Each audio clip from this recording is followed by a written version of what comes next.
Social on the Sidelines, we are back and joined by a very special guest, Shabazz Khan Amara Baptist, with the one and only Astasia Williams, who is a great follow on Twitter. You should be sure to follow her. We'll get into that, though. We have a new sponsor, the second episode with a new sponsor. Amara, take it away. Social on the Sidelines is powered by Zoom. Attention is currency. Monetize with Zoom. We appreciate everyone tuning in. Astasia, welcome to the show. This has been a long process trying to get you in here, but we are finally in here. We are excited. What is going on? Yes, it's like cool to be sitting with like two legends right now in our social space, and I'm super excited to finally be on this podcast and just chat with you guys. And congratulations on this revamp and a new season. You guys are killing it. So appreciate it. Cool. Appreciate it. I guess for the listeners, I hope everyone is familiar because they should be. But if they are not, let's get a little bit of backstory, Astasia, in terms of your experience in the sports realm, most recently at the Washington football team. And then prior to that, obviously some stops elsewhere, Carolina Panthers. I might be missing a few others. Take it away. Yeah. So I'm originally from Baton Rouge, Louisiana. So go Tigers. I loved football, all that stuff, been into the football world. And then I got my undergraduate degree from Dillon University in New Orleans and went to Northwestern for my master's. Shout out to the Medill Mafia. And then from there, I got my first job with the Carolina Panthers in Charlotte. I spent maybe 2 years there. Super fun. Really just kind of getting my feet wet, learning how to actually do social media for our brand. It's one thing to kind of be good at social for yourself, but tweeting for like 3 million people on Twitter and like 2 million on Instagram is a whole different ballgame. So I learned a lot through there and really kind of get into like my creative bag for a brand. And then I went to DC United after, which kind of was like short trip. Spent 6 months there because I got the call from Washington football team to join them. And when they said we're going to like do a reset in a new era, they meant that. So that was a journey. I did my year there. I recently left. So we'll see what's next. For sure. Yeah. We've loved watching your journey. Like I feel like a mom. I'm like, there she goes, my child. Hearts.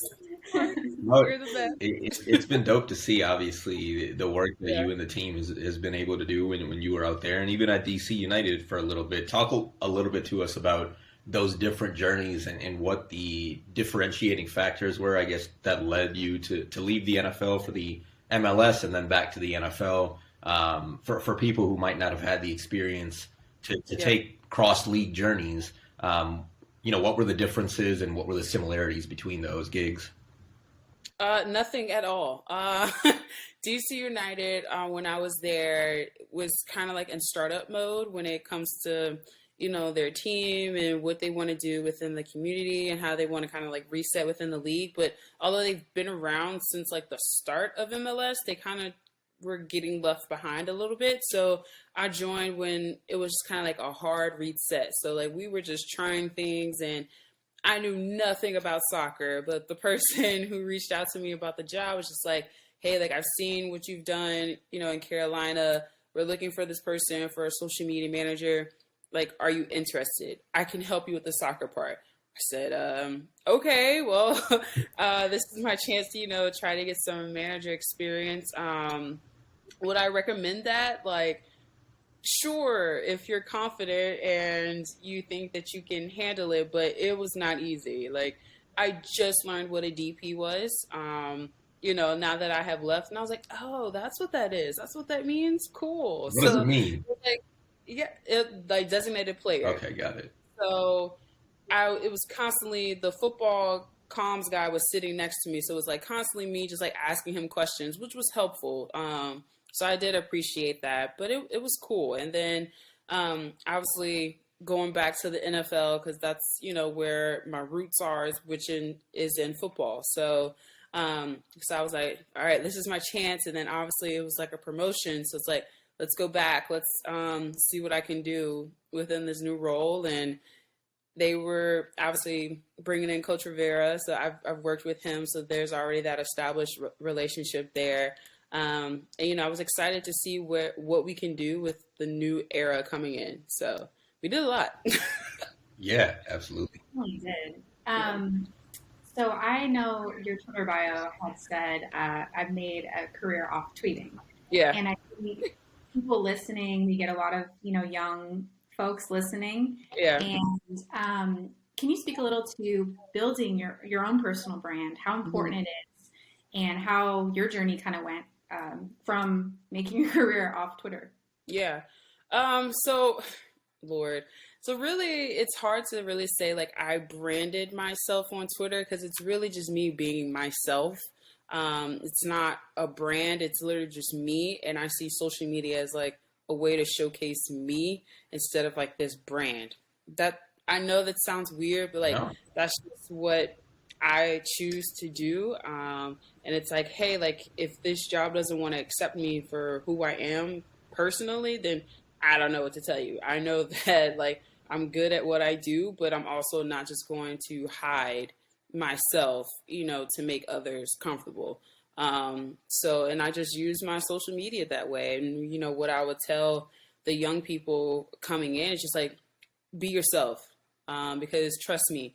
And we all know those people who are not being themselves and who try to portray this image of, as like experts in the business or like always tweeting about like brand things. And it's just like, just relax, just be yourself, show that you know how to work social media, because that's essentially what it is. Like, you don't have to always have like topics of conversation, like just do social media and have conversation.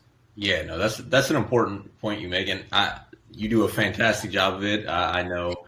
I love seeing the dog photos. I love seeing the jokes. It's nothing but entertainment for me when I come to your page. But on that note, I think that there is something to be said. It was an interesting note that you made regarding like people that might think of themselves as experts, and the one thing that I think at least is like it truly no one can really be a full social media expert because there's so many emerging platforms, there's so many new things day in and day out. And so I think it's it's one thought to have opinions on matters and being willing to put those out, but acting as a subject matter expert on all things social media is, I think, where you get into dangerous territory. And then there's the other side of things when it comes to creative, and like we just need to support more creatives, right? Like I think a lot of times there's a lot of judgment without understanding the nuance to what's happening on the team side. From an organizational standpoint, everyone has different goals. I always talk about that, right? Like just because from an outside perspective, you might not have posted this if you were in charge of the brand account. You don't know what that person was going through or what was asked of them to do that. All this being said, with your most recent expert, and you talked about being a manager as opposed to maybe towards the onset of your career at the Panthers, being more involved creatively in like every post, right? From a manager standpoint, you might still have done that, but I'm curious what the differences were as you progressed in your career, especially on the managerial side. Yeah, so it's kind of weird. It's like I think there's like two eras within this social media space. Like I think it's like the people who originally came in and have a lot more structure experience, whereas like you have like this new wave of creatives coming in and they're more creative driven. And so like you have the people who started off with strategy and learning the platforms and knowing like the real behind the scenes of it, whereas there's the new us coming in and like, okay, like we're thinking content wise, like what's funny, what's going to attract the eye of our fans, of our consumers. So it was like that difference that I needed to learn. Like at the Panthers, it's like, all right, my creative juices are always going. Like what needs to be posted like for Valentine's Day? Like what ideas did we have for like Cam's birthday? Like can we do something, weekly that's cool, like for sponsorship and stuff like that. So that's kind of what my brain was going. And then as like you transition to the manager side, it's like you're more campaign and strategy focus of like the overall goal and not just like day to day. So I would say that was kind of like the big transition. For sure.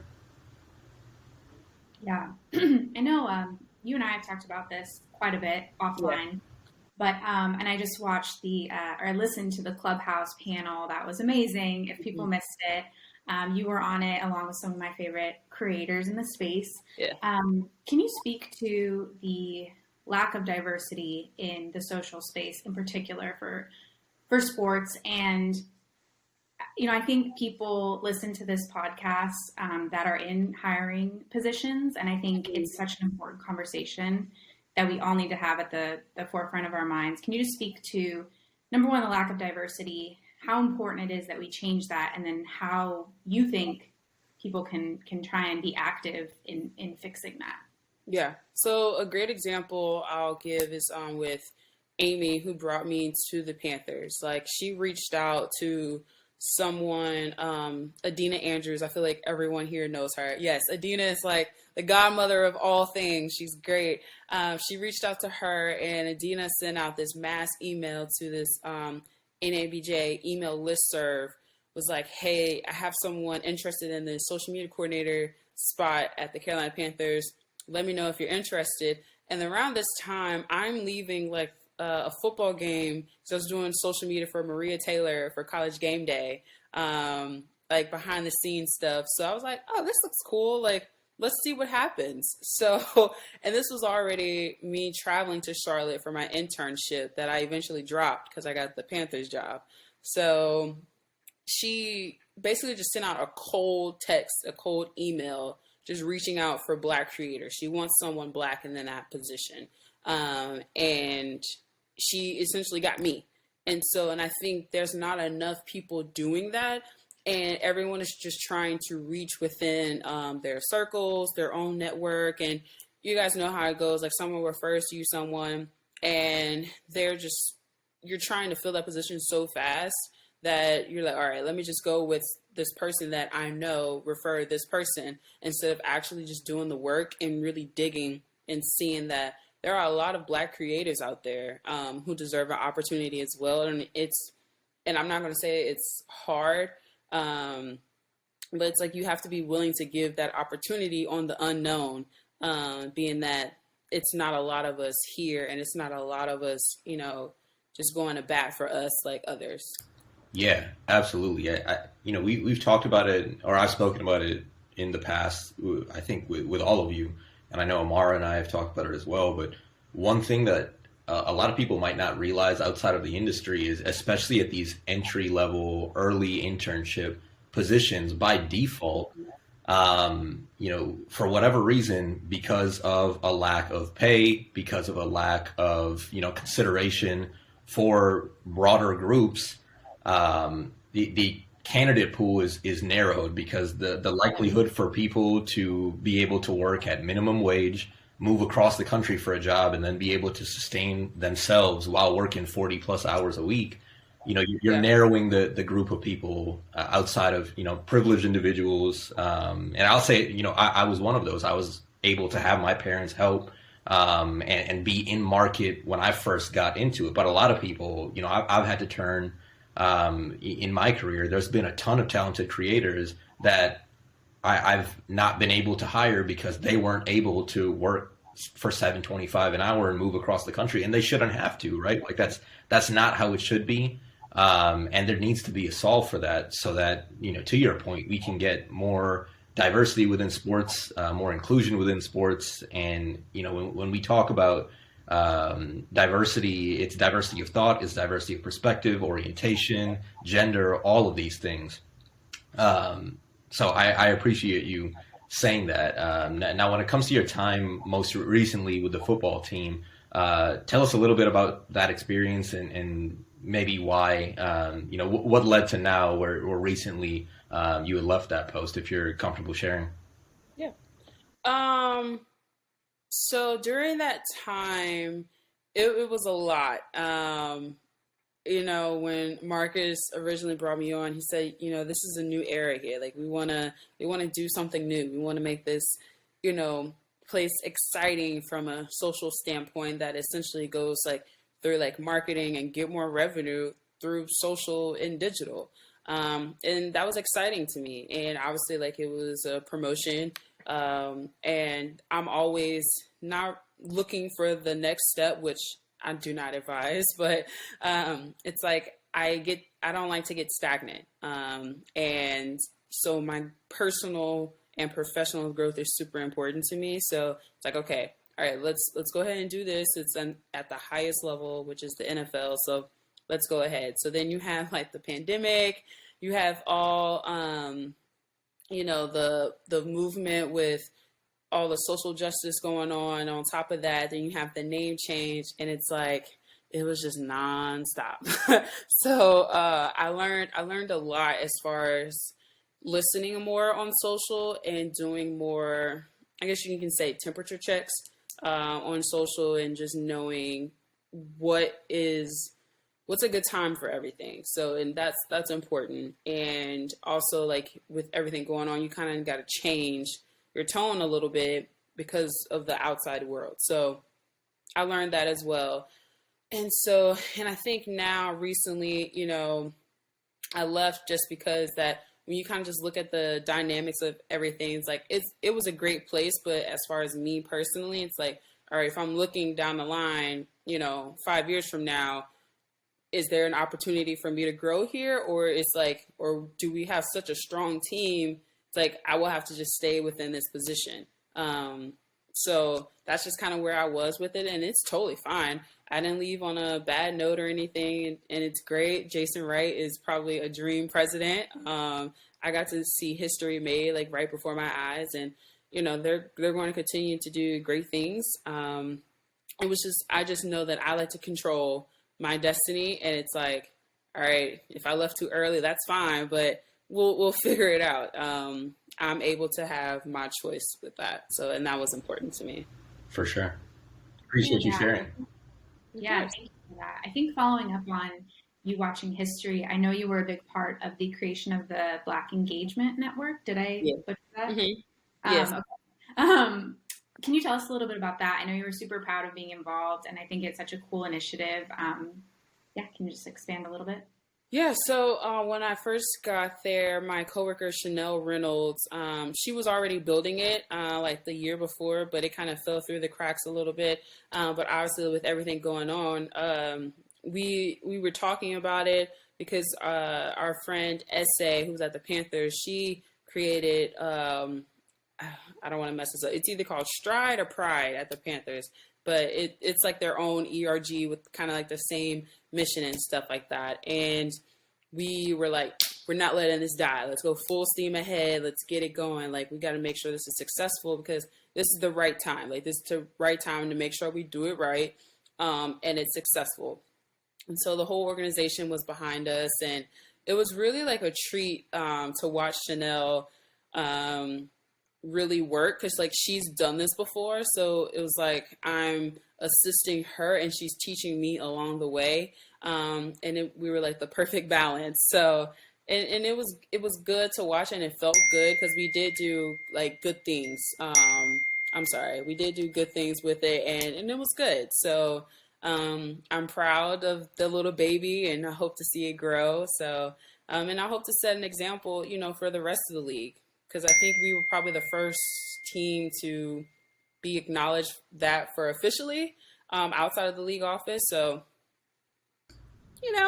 that felt good. That's awesome. That's great to hear. One thing that I'd be curious about, especially seeing your growth throughout the industry, do you continue to see kind of your next step being within the sports realm, or are you open? What ideally would you look for in terms of your next step? And it doesn't have to be from a title perspective or anything like that, but kind of responsibilities, and is it still even within the sports industry? Yeah. I honestly haven't even thought about it too much, just because I was like, listen, I'm just going to kind of sit down for a second and go see my family and eat some good food, and then, ramp it up maybe in a couple weeks or so. Because I'm so like type A. I can't like just stop. So I'll figure it out. But I do know it's like the potential to kind of grow out of social directly and start getting in more to like the marketing space, just because we all know social media is a part of marketing. It's not marketing as a whole. So I've had my fun there, but definitely looking, to start transition out wherever that role is and whatever agency or brand that is, so be it. I'm not really picky. I've done my time with the teams. I've did the NFL and MLS. I can't do NBA, guys. I love you guys, but we'll just see where the opportunity lies. For sure. Well, we're excited to see where you end up. I wanted to switch gears a little bit. Mm-hmm. Work-life balance. It's let's talk it, girl. We all struggle with, but I feel like I'm inspired by you in a lot of ways.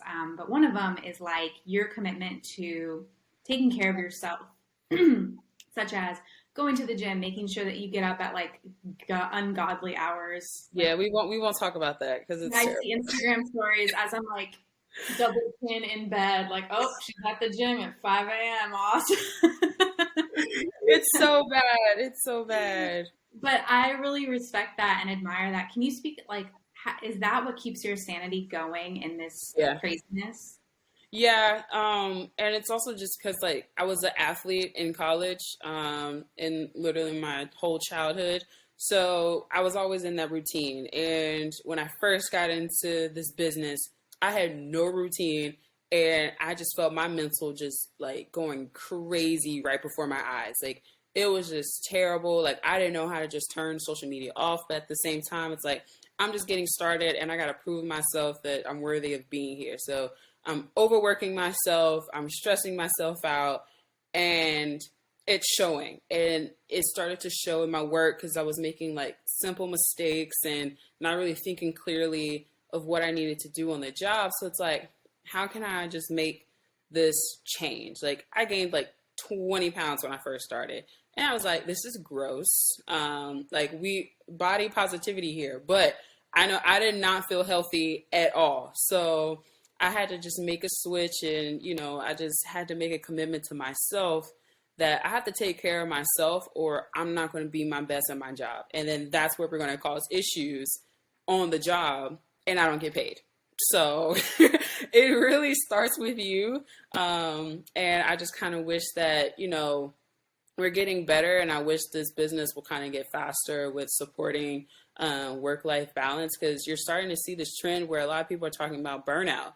And it's like, look, you got to take that time off when necessary, because that burnout is real and it hits you fast. And it's like, if you don't take the time to just kind of just sit in the dark and be to yourself and just turn the phone off, it's going to mess you up. So I go to bed at like 8:30 or 9. So that's why I'm able to wake up at 5. So I admire you. Thank you, girl. I tried.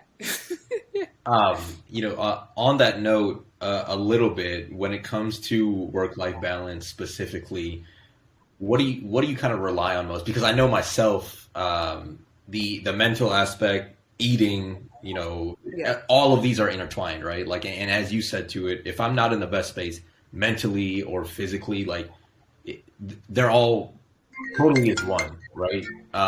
So all of those things, is there a specific side or place that you focus on, all that being considered? Mm-hmm. Well, for me, being that I work out so much, like, I have to focus on my eating and my nutrition, which essentially like affects everything, like your sleep, your energy throughout the day and all that. I still have my glass of wine, but essentially I try to make sure like my nutrition and eating is like super top tier. Like, if I want wings and stuff like that, I'll have it. But it's like, what is that? It's 80-20% rule that they say with like your nutrition. That's basically what I try to do. So yes, so focus on eating first, and then I hit the gym, and then it all just correlates together. For sure. One of my favorite things has been your your emergence with red wine. Yeah. I feel like I'm like, when I need a reference, I'm like, oh, what's she drinking? I'm gonna see. Like, I trust her judgment. I have like a little wine highlight, so it's all there, girl. Excuse me, I'm choking. Whew. Okay, we're good. Stay with us, Amara. What? I said, stay with us. I know, sorry. I put cinnamon in my coffee, which might be weird, but like, you should try it. It's really, okay, I'm being judged. Okay, it's fine. Astasia and I both did the eyebrow thing. Listen, it's like Christmas in a cup every morning, guys. Judgment-free zone. It's okay. Okay, anyway. So as I mentioned before, we have a lot of listeners that are younger, trying to get into social media. What is one thing, like a general advice that you would give young folks listening about? It could be about anything. I would say, and I hate to say this, it's like see social media as like a highlight reel, not as real life. None of us are really going to put all of our personal trauma and hardship on social media. We will put more of our highlights on there, and I would say like just take that with a grain of salt and just make sure that you are not comparing your journey to someone else's, because God has your own journey that he's just waiting on you to just walk right into the path and just worry about what you have going on within your bubble. Yep. I love that. Preach. That's what's up. Any other thoughts for listeners out there? Any things that we didn't get to that you wanted to hit on in this episode? Yeah, I guess it would be wrong. I didn't do this, but I would just say, like, you know, as we discussed earlier, to really own in on hiring more Black creatives and more Black social strategists, not just people who you're looking to bring the Black voice to your accounts and having viral tweets, like say, like really dig in and teach these young Black creatives within the social space how to really run a brand and how to really do the strategy behind it, learn paid social. It's like, I think the key word is invest within the Black employees after you bring them on as well, because that's the only way that we're going to get more of them in as we continue to nurture and grow the ones that are already here. So, absolutely.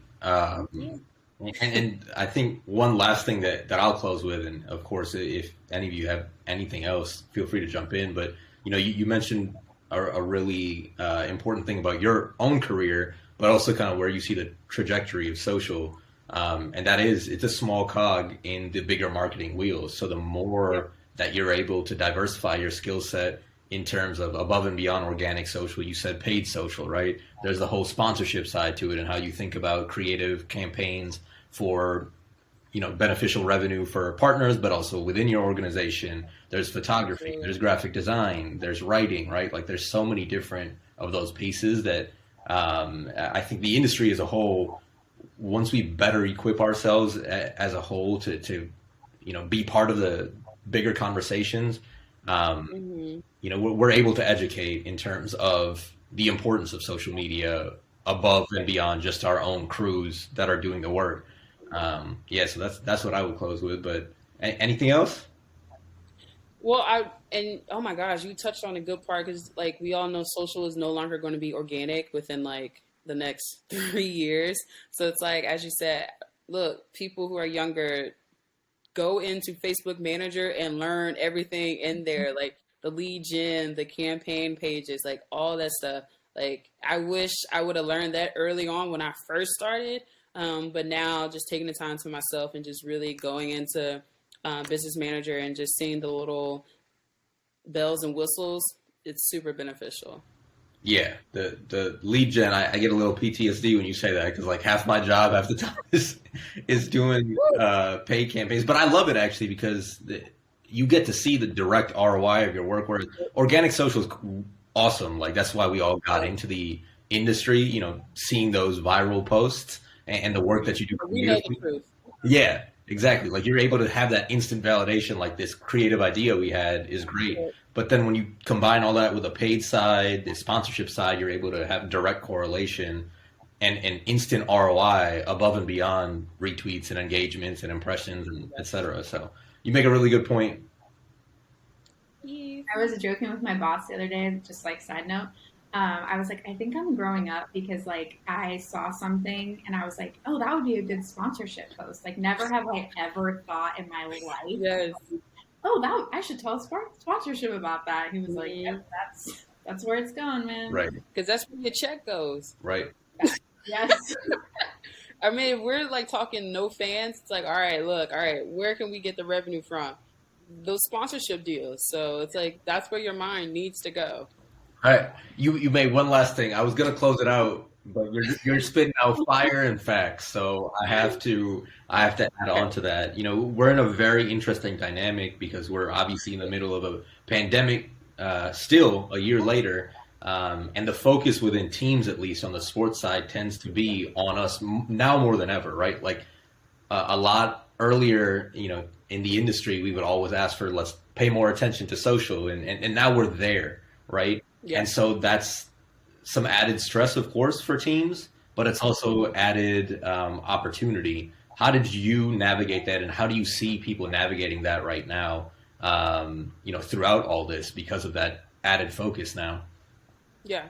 I mean, it allows like the people who are in social to flex their muscles a bit and flex their creative brains and to show people, hey, it's not just interns. Like there are grown adults back here who get paid to do this, and then now you have to see why. Like we are the direct communication to our fans, to our consumers, to our sponsors, to our partners, and it's like we are the voice now, and we've always been the voice, but more now than ever, it's like everyone is paying attention to social. So, I mean, it's a good thing, and like you said, it's a bad thing because it has added more stress to all of us.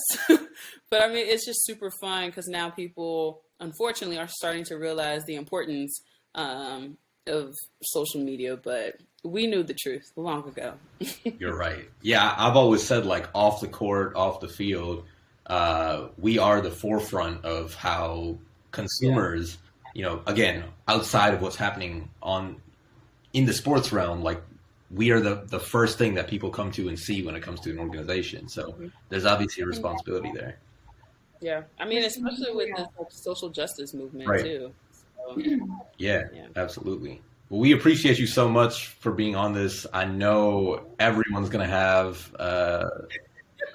gained a lot from this. You were spitting facts. I hope so. Where can people find you on social where they want to hear more of this fire? Oh, they can follow me on Twitter or at Astasia Will. I try to talk business. Sometimes I do not.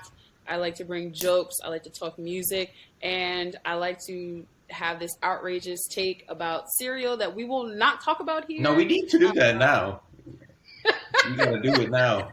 I have a hot take about cereal. So if you want to talk about it on Twitter, we can do it. We just got to hear what the take is. Why are you trolling me, friend? No, I feel like I have not seen it. I've seen it. Oh, you really don't know, Mara? No, I feel like I haven't seen it. Oh, gosh. All right. So, Astasia Williams, I like to put my milk before my cereal. Oh, no. Yo. End the conversation. This is disgusting. This is the worst thing. Are we signing out? You didn't need to do it. You just didn't need to do it. Like, you know what? It's crazy. And since you didn't know, I'm willing to put myself on blast for my friend. I mean, this will probably be a top 5 ending of this podcast. Like it is. So. It is the top 5 worst because that's a terrible take. Listen, you know what? I'm not going to even explain it. Just know it's great. It doesn't make it soggy, right? Yes, the crunch like stays a little longer. And I'm not really a big milk person, so it's like I'm already doing a little less than the normal person. So it's like, you feel me, my friend. You feel me. We love you, so we'll let it slide. But No, this was great. We really appreciate you. Of course. Thanks for having me, guys. Of course.